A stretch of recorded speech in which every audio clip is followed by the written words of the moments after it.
Hey, so I was watching this video on a conversation on natural beauty and cosmetic surgery. It's on the YouTube channel is Jubilee, Jubilee, and I just found it really interesting that nobody brought up herbs.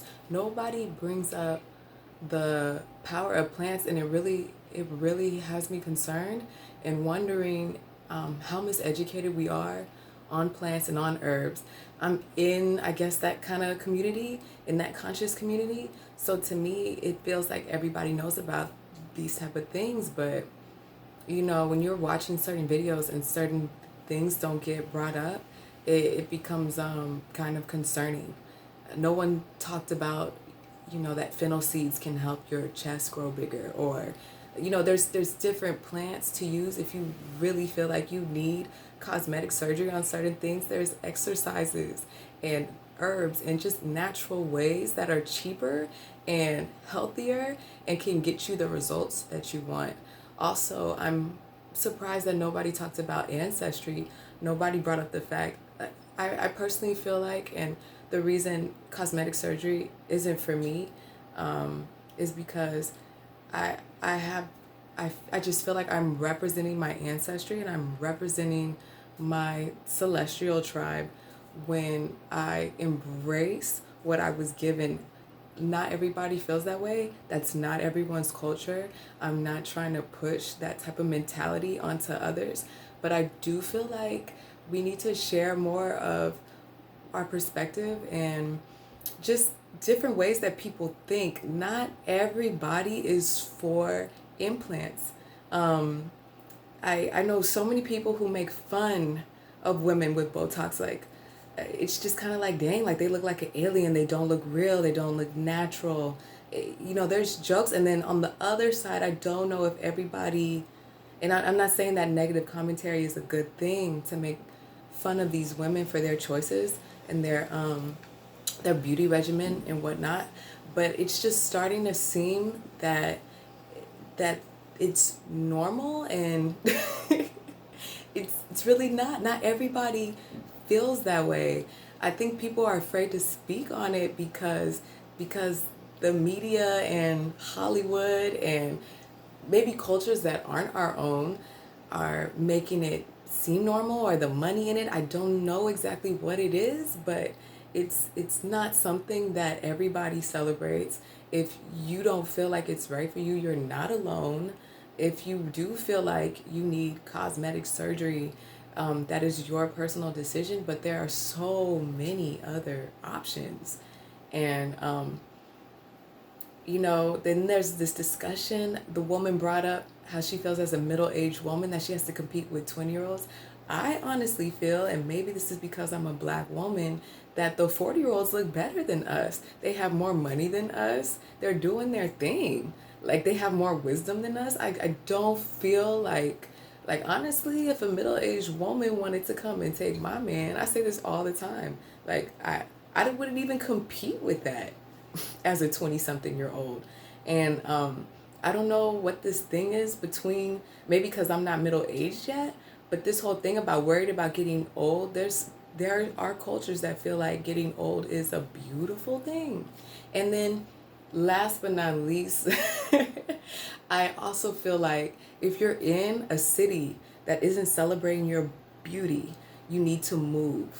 I grew up and I was the only black person on my street. And then I went to a historically black college. That was totally different for my self confidence. People were looking at me different than they would in my white neighborhood. I was getting more attention from men than in my white neighborhood. And if I had stayed in Elk Grove, shout out to Elk Grove, I love Elk Grove, and I feel like I still had confidence in high school and I was still doing my thing in high school. But when it comes to dating and stuff like that, sometimes you need to move. If you feel unappreciated, then even if it's a new friend group, you might need a new friend group. If your friend group is putting you down and making you feel like you need cosmetic surgery or that you need to do something different to your body, that's something to consider to get just new energy and new people around you.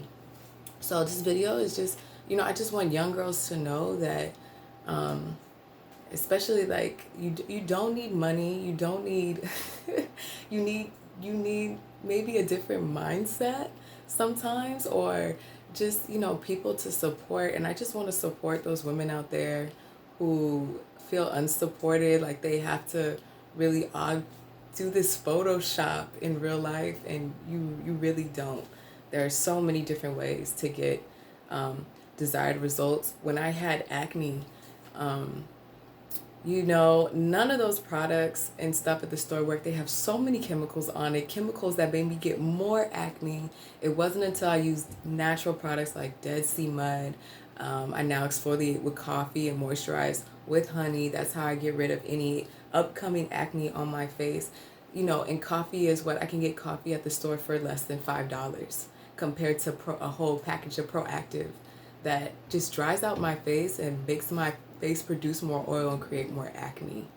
You see what I'm saying? How many people go to the Dead Sea Mud for, I believe it's in, I can't remember the country that the Dead Sea's in. Oh my gosh. But how many people go there to get, you know, to treat their skin? And this is something natural. This is a natural, I want to say a spring or river, that, you know, treats all types of skin I don't want to say diseases, but you know, just it makes your skin healthier. You guys get my drift.